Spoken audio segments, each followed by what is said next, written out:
Assalamualaikum warahmatullahi wabarakatuh.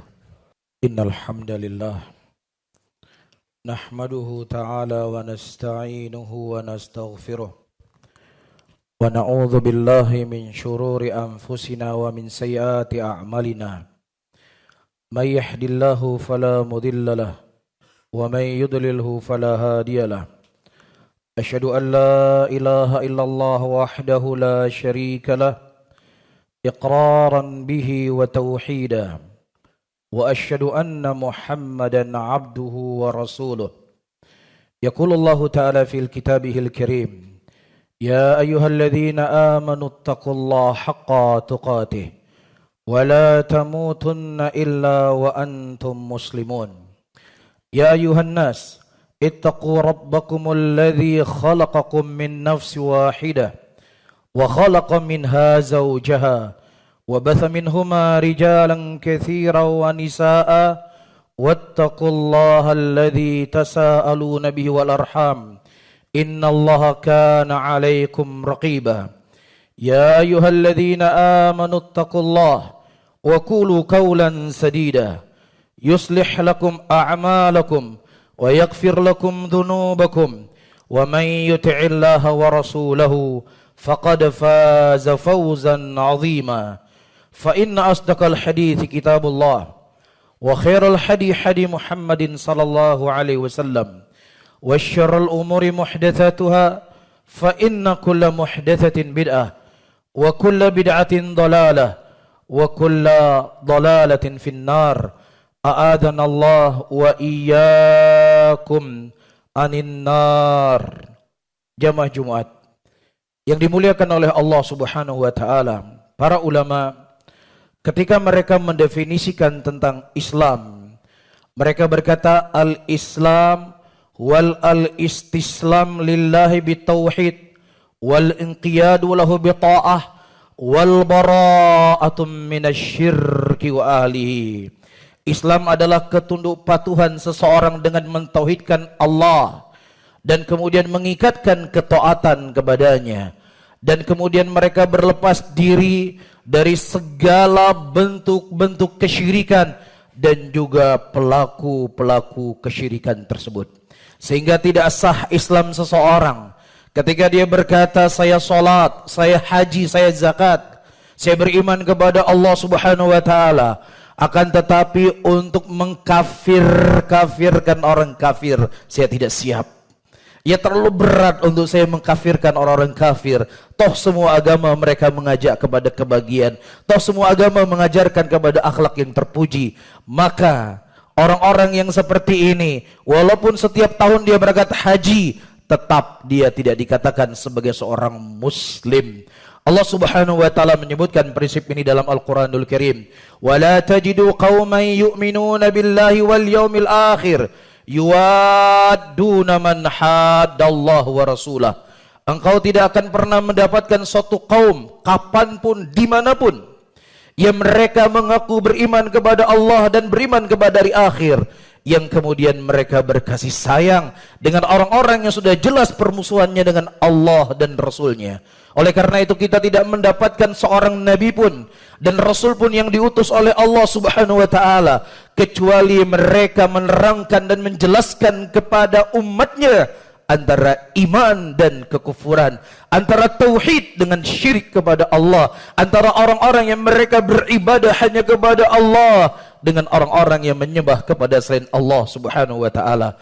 Allah Subhanahu wa taala menyebutkan di dalam Al-Qur'anul Karim, qad kanat lakum uswatun hasanatun fi Ibrahim walladzina ma'ah idz qalu liqaumihim inna bura'u minkum wa mimma ta'budun kafarna bikum wa bada bainana wa bainakum ba'adawata wal baghdha abada hatta tu'minuna billahi wahdah. Sungguh telah ada suri teladan yang paling terbaik untuk kalian pada Nabi Allah Ibrahim alaihissalam dan orang-orang yang mengikuti beliau. Dan ketika mereka berkata kepada kaumnya, sesungguhnya kami berlepas diri dari kalian dan berlepas diri dari apa yang kalian sembah selain Allah Subhanahu wa taala. Dan kemudian Nabi Allah Ibrahim, sebagaimana Allah hikayatkan, kafarna bikum, kami kafirkan kalian karena kalian tidak beribadah kepada Allah Subhanahu wa taala. Apakah sampai di situ? Tidak, berhadirin. Kemudian disebutkan, wa bada'a bainana wa bainakum adawatu wal baghdha abada. Dan mulai nampak pada hari ini permusuhan di antara kami dengan kalian selama-lamanya.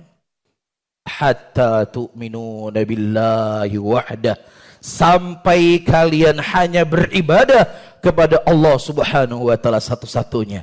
Bahkan Allah Subhanahu wa taala menyebutkan dalam ayat yang lainnya, tidak tanggung-tanggung Nabi Allah Ibrahim alaihissalam berkata kepada bapaknya, yang mana seharusnya seorang anak dia berbakti kepada bapaknya, yang dia harus berbuat baik kepada bapaknya, akan tetapi tidak menghalangi Nabi Allah Ibrahim alaihissalam untuk berlepas diri kepada bapaknya dan berlepas diri dari apa yang disembah oleh bapaknya. Allah Subhanahu wa taala menyebutkan dalam Al-Qur'anul Karim, "Idz qala Ibrahimu li abihi wa qaumihi innani bara'um mimma ta'budun illa alladzi fatarani fa innahu sayahdin."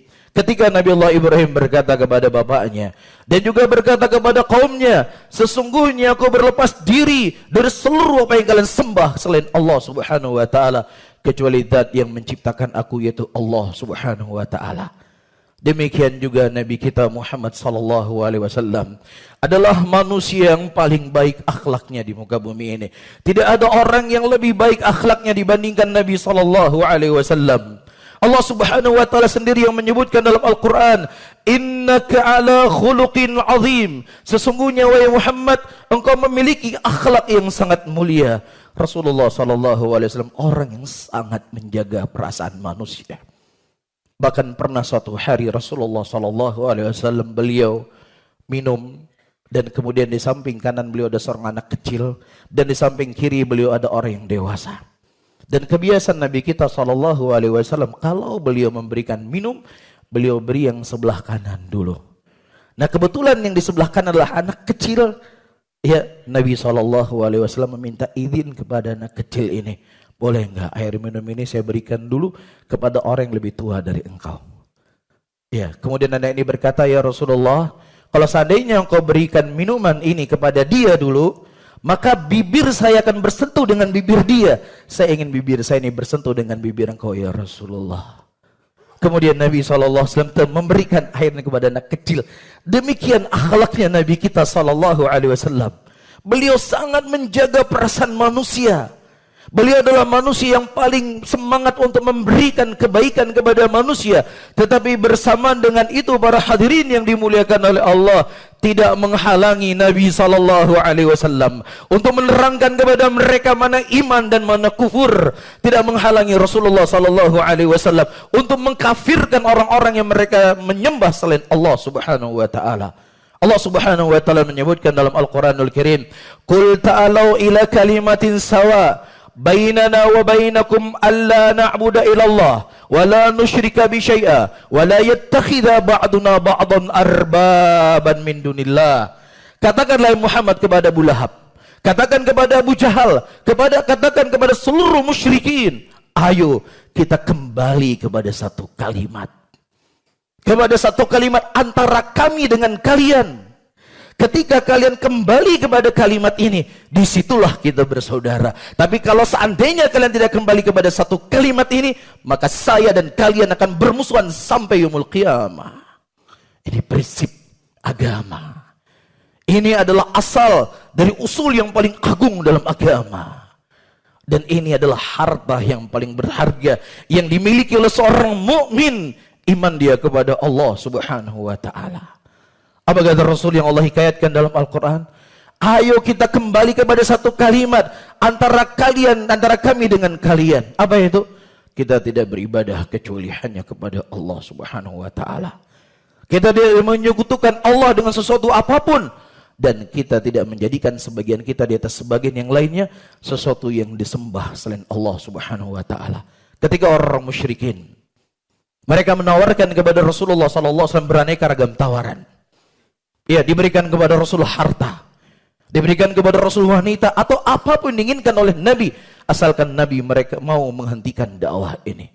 Kemudian Nabi SAW berkata, Kalau seandainya bulan ada di tangan kananku dan matahari ada di sebelah kiriku, aku tidak akan pernah berhenti untuk mendakwahkan manusia, untuk mengajak manusia beribadah hanya kepada Allah dan mengkufuri seluruh sembahan yang disembah selain Allah Subhanahu wa taala. Nah, ketika Abu Lahab CS, ia sudah tidak punya jalan untuk menghentikan dakwahnya Rasulullah sallallahu alaihi wasallam. Akhirnya Abu Lahab CS menawarkan kepada Rasulullah toleransi. Yang toleransi ini dikemas hari ini, cuman yang membedakannya kalau dulu diajak oleh Abu Lahab, diajak oleh Abu Jahal, hari ini diajak oleh orang-orang yang berkopiah putih. Ya, diajak oleh orang-orang yang bertitelkan dengan pertitel agama atas nama toleransi. Ya, kita untuk membenarkan semua agama. Mereka berkata kepada Rasul, ya Muhammad, tahun ini kita menyembah Tuhan kami, tahun depan kita menyembah Tuhan kalian. Udah selesai masalah. Kami tidak menyalahkan lagi agama kalian, tapi syaratnya kalian juga jangan menyalahkan agama kami. Kita ingin fokus untuk membangun Mekah. Kita ingin fokus untuk perekonomian yang lebih kuat. Mungkin itu yang ditawarkan kepada Rasul. Tapi syaratnya supaya nggak bermusuhan, kita saling beribadah satu dengan yang lainnya. Luar biasa. Ini pemikiran kalau kita pikir secara logika, ini pikiran yang sangat bijak. Ini pikiran yang sangat dewasa, tetapi tidak itu yang dipandang oleh Allah Rabbul Alamin. Allah Subhanahu wa taala menurunkan ayat kepada Rasulnya untuk menyampaikan kepada Abu Lahab, menyampaikan kepada Abu Jahal, dan menyampaikan kepada seluruh musyrikin. Afa ghairallahi ta'muruni a'budu ayyuhal jahilun? Apakah kepada selain Allah kalian mengajak aku untuk beribadah kepadanya? Dan Allah Subhanahu wa taala menamakan ini dengan seruan-seruan jahiliyah, seruan-seruan kebodohan, ingin menyamakan Allahul Aziz, Allah Al-Qawi, Allah Al-Qahar, Allah Ar-Rahim, Allah Ar-Rahman dengan hamba-hambanya yang lemah, patung, ke pohon, dan kuburan dan lain sebagainya. Ini merupakan kriminalitas yang paling terbesar. Ini merupakan penjahat yang paling terbesar. Karena tidak ada penjahat yang lebih besar ketika orang-orang yang mereka mengikrarkan ada anak Allah Subhanahu wa taala. Allah Subhanahu wa taala menyebutkan prinsip ini dalam Al-Qur'anul Karim. Wa qalu ittakhadar rahmanu walada. Laqad ji'tum syai'an idda. Takadu as-samawati yatafattarna minhu wa tanshiqul ardu wa takhirrul jibalu hadda an da'u lirrahmani walada. Ketika mereka mengatakan bahwasanya Allah itu punya anak, Allah mengatakan ini adalah ucapan yang sangat keji, ini ucapan yang sangat kotor, ini ucapan yang sangat jelek. Saking jeleknya ucapan ini, hampir-hampir langit, bumi, laut itu terbelah, hancur karena mereka mengucapkan kalimat-kalimat yang itu merupakan haknya Allah yang harus dijaga. Oleh karena itu para hadirin yang dimuliakan oleh Allah Subhanahu wa taala, Nabi kita Muhammad sallallahu alaihi wasallam dari fase Mekah sampai fase Madinah, dan kemudian beliau diusir dari kota Mekah karena apa? Apakah Nabi diusir dari kota Mekah karena jenggot beliau? Apakah Nabi diusir dari kota Mekah karena beliau punya istri lebih dari satu? Apakah Nabi sallallahu alaihi wasallam diusir dari kota Mekah karena beliau mencuri dan lain sebagainya? Nauzubillah, tidak. Rasulullah sallallahu alaihi wasallam diusir dari kota Mekah. Dan kemudian beliau diperangi oleh seluruh orang kafir pada waktu itu karena prinsip yang ditegakkan oleh Nabi sallallahu alaihi wasallam untuk menyembah hanya kepada Allah Subhanahu wa taala dan mengkufurkan seluruh sesembahan yang disembah selain Allah tabaraka wa taala. Oleh karena itu ketika Nabi sallallahu alaihi wasallam datang ke kota Madinah dan kemudian beliau mendapatkan orang-orang yang ada di kota Madinah, mereka berhari raya. Hari raya jahiliyah. Kemudian kata Nabi SAW, ini hari raya telah Allah gantikan kepada kalian sesuatu yang lebih baik, yaitu hari raya Idul Fitri dan hari raya Idul Adha. Nabi tidak ingin ada simbol-simbol kekufuran. Nabi tidak menginginkan budaya-budaya kufur dimasukkan ke dalam Islam. Bahkan ketika Umar bin Khattab radhiyallahu taala anhu memegang beberapa lembaran Taurat, kitab Taurat ini kitab suci yang Allah turunkan kepada Nabi Musa alaihissalam. Ya, yang kalaupun seandainya terjadi perubahan, tidaklah sebagaimana perubahan-perubahan yang terjadi pada hari ini. Kitab yang berisikan tentang kekufuran, tentang kesyirikan. Tapi subhanallah, Rasulullah berkata kepada Umar, ya Umar, Ya, lepaskan ini dari tanganmu.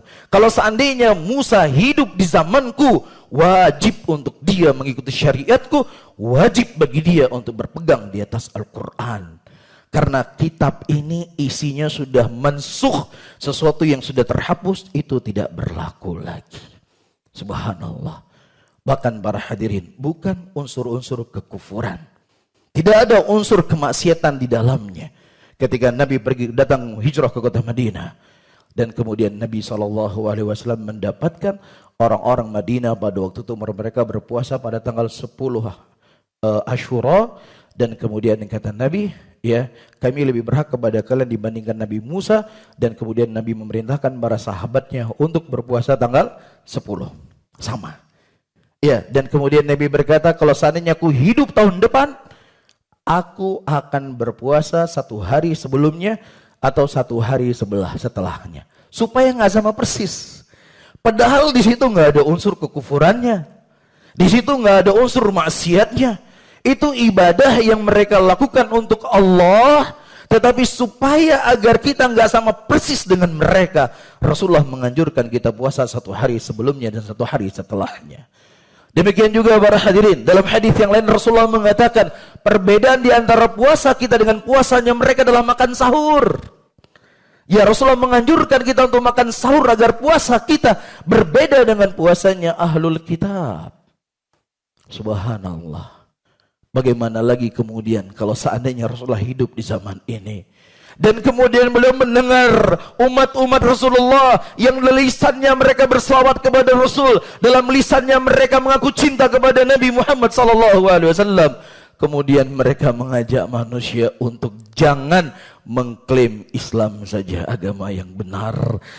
Orang Islam jangan terlalu jumud, orang Islam jangan terlalu egois. Surganya Allah itu begitu luas, masa hanya orang Islam saja yang masuk ke dalam surga? Kita bisa bayangkan apa yang akan disampaikan oleh Nabi SAW, apa yang akan dilakukan oleh Rasulullah kepada mereka. Padahal Nabi pernah berkata, tidak ada seorang umat pun dari Yahudi dan Nasrani yang kemudian mereka tidak beriman kepadaku setelah mereka mendengar datangnya aku, kecuali mereka dari penghuni neraka Jahannam. Ya dan billah. Barakallahu li wa lakum fil Qur'anil azim. ونفعني وإياكم بما فيه من الآيات وذكر الحكيم فتقبل الله مني ومنكم إنه سميع عليم. الحمد لله حمدا كثيرا طيبا مباركا فيه مباركا عليه كما يحب ربنا ويرضى وأصلي وأسلم على نبينا الكريم محمد وعلى آله وأصحابه ومن تبعهم بإحسان إلى يوم الدين.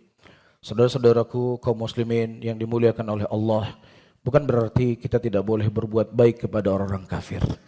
Ya, Allah Subhanahu wa taala menyebutkan dalam Al-Qur'an, la yanhakumullahu 'anil ladzina lam yuqatilukum fid din wa lam yukhrijukum min diyarikum an tabarruhum wa tuqsitu ilaihim innallaha yuhibbul muqsitin.